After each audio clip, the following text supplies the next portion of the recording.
एक दिन एक मरा हुआ हाथी यमपुरी जा पहुंचा। यमराज ने उसे देखा तो हैरान रह गए। बोले, अरे इतना मोटा तगड़ा हाथी, इंसानों की दुनिया में जन्म लिया, फिर भी ऐसा गरीब गुरबा बनकर आ गया। तूने जिंदगी में कुछ कमाई नहीं की। हाथी ने सिर झुकाकर कहा, महाराज मैं क्या कमाई करता, इंसान मुझसे कहीं बड़ा है, वो खुद गरीब रहता है, मुझे क्या बचाएगा। यमराज को गुस्सा आ गया। बोले, इंसान बड़ा, क्या मजाक है, तू तो इतना विशाल है, तेरे एक पैर के सामने इंसान चींटी जैसा लगता है। तू पूंछ मार दे तो इंसान 4-5 गुलाटी खा जाए, तेरी सूंड तो 10 इंसानों को हवा में उछाल दे। घोड़ा, ऊंट सब तुझसे छोटे, तू सबसे बड़ा है। हाथी ने शांति से जवाब दिया, नहीं महाराज, फिर भी इंसान मुझसे बहुत बड़ा है। यमराज ने भौहें चढ़ाई, क्या बकवास, इंसान तो छोटा मोटा पतला दुबला होता है, यहाँ रोज ढेर सारे इंसान आते हैं, कोई बड़ा बड़ा नहीं होता। हाथी ने हल्का मुस्कुराते हुए कहा, महाराज आपके पास तो मरे हुए इंसान आते हैं, जिंदा इंसान से पंगा लो, तब पता चलेगा वो कितना बड़ा है। उसकी चालाकी का कोई जवाब नहीं। यमराज को चुनौती पसंद आई। बोले,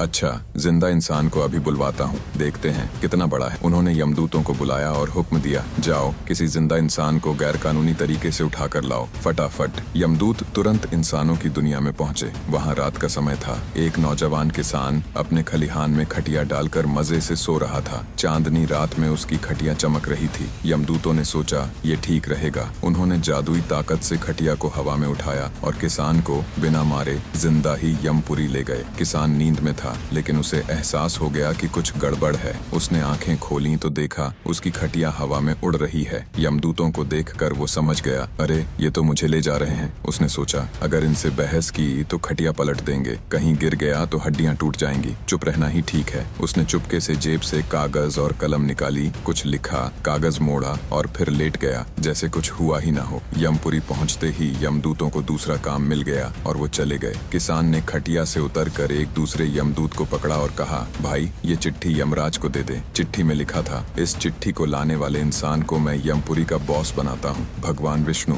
यमराज ने चिट्ठी पढ़ी तो उनके होश उड़ गए। भगवान विष्णु का नाम देखकर वो डर गए। सोचे, विष्णु जी का आदेश है, इसे मानना पड़ेगा। उन्होंने फटाफट किसान को यमपुरी का बॉस बना दिया। उसे सोने का सिंहासन दिया, तिलक लगाया और सारा अधिकार सौंप दिया। अब हर फैसला इस नए बॉस के आदेश से होने लगा। कोई पापी आता, यमदूत पूछते, महाराज इसे कौन से नरक में भेजें? 80 नरक, रौरव नरक, कुंभीपाक नरक। किसान मजे से कहता, अरे नरक में क्यों, वैकुंठ भेज दो। हर पापी चाहे कितना भी बड़ा गुनहगार हो, वो उसे वैकुंठ भेज देता। कुछ ही दिनों में वैकुंठ ठसाठस भर गया, वहाँ जगह ही नहीं बची। उधर भगवान विष्णु वैकुंठ में बैठे सोच रहे थे, क्या बात है, धरती पर कोई महान संत पैदा हो गया क्या, जिसके सत्संग से सारे लोग पवित्र होकर वैकुंठ पहुँच रहे हैं। लेकिन ऐसा कोई संत तो मैंने भेजा नहीं। उन्होंने यमपुरी में खबर भिजवाई, ये क्या हो रहा है। यमराज ने जवाब भेजा, भगवान ये सब आपके भेजे नए बॉस के आदेश से हो रहा है, वो हर पापी को वैकुंठ भेज रहा है। विष्णु जी चौंके, मैंने तो कोई बॉस भेजा नहीं, वो खुद यमपुरी पहुँचे। यमराज ने उनकी खूब पूजा की। विष्णु जी ने पूछा, वो बॉस कहाँ है? यमराज ने कहा, वो सामने सिंहासन पर बैठा है, जिसे आपने भेजा। विष्णु जी ने देखा एक नौजवान किसान सिंहासन पर मजे से बैठा है। वो चौंके, मैंने तो इसे नहीं भेजा। यमराज ने चिट्ठी दिखाई जिसमें नीचे लिखा था, भगवान विष्णु।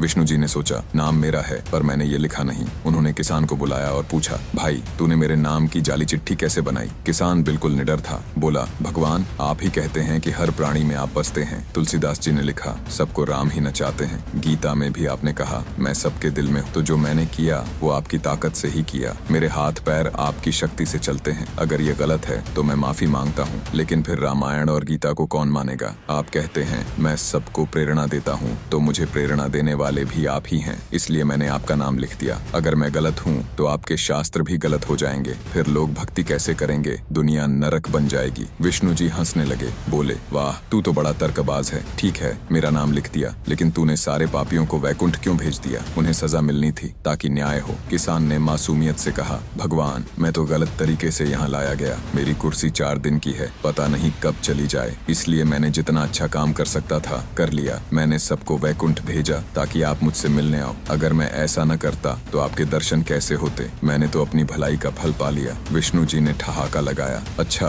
तूने पुण्य कमा लिया और मेरे दर्शन भी कर लिए, लेकिन अब मैं उन पापियों को नरक वापस भेजता हूँ। किसान बोला, भगवान अगर आप उन्हें नरक भेजोगे तो आपके दर्शन का क्या मतलब? वैकुंठ से नरक, ये तो आपकी महिमा पर दाग लगेगा। आपके वैकुंठ में पहुँचने के बाद कोई वापस नरक जाए, ये कैसे हो सकता है? विष्णु जी ने कहा, ठीक है मैं उन्हें नरक नहीं भेजता, लेकिन तू अब धरती पर वापस जा। किसान ने तुरंत जवाब दिया, प्रभु मैंने इतने लोगों को वैकुंठ भेजा, आपके दर्शन किए, फिर भी मुझे धरती पर मेहनत मजदूरी करनी पड़े, ये तो आपके दर्शन की महिमा पर बट्टा लगेगा। लोग कहेंगे विष्णु जी से मिलने का क्या फायदा अगर फिर भी मजदूरी करनी पड़े। विष्णु जी सोच में पड़ गए, मन में बोले ये तो नारद से भी बड़ा तर्कबाज है। फिर हंसकर कहा, ठीक है, तू धरती नहीं जाना चाहता तो चल मेरे साथ वैकुंठ। किसान ने तुरंत शर्त रख दी, अकेला नहीं जाऊंगा, जिस हाथी की वजह से मैं यहाँ आया पहले उसे वैकुंठ भेजो तब मैं चलूंगा। विष्णु जी हंसे, अरे तू तो कमाल है, चल भाई हाथी तू भी आजा। हाथी ने सूंड उठाकर जोर से चिंघाड़ा और यमराज से कहा, जय श्री राम। देखा जिंदा इंसान की चालाकी का कमाल, मैंने कहा था ना इंसान मुझसे बड़ा है। यमराज भी हंसने लगे। किसान और हाथी दोनों विष्णु जी के साथ वैकुंठ चले गए। वहाँ किसान ने वैकुंठ में भी अपनी चालाकी दिखाई। उसने वैकुंठ में एक नया नियम बनाया कि हर कोई रोज भगवान का भजन गाए। वैकुंठ और मस्त हो गया और धरती पर लोग आज भी उस किसान की कहानी सुनकर हंसते हैं और कहते हैं इंसान की अक्ल से बड़ा कुछ नहीं।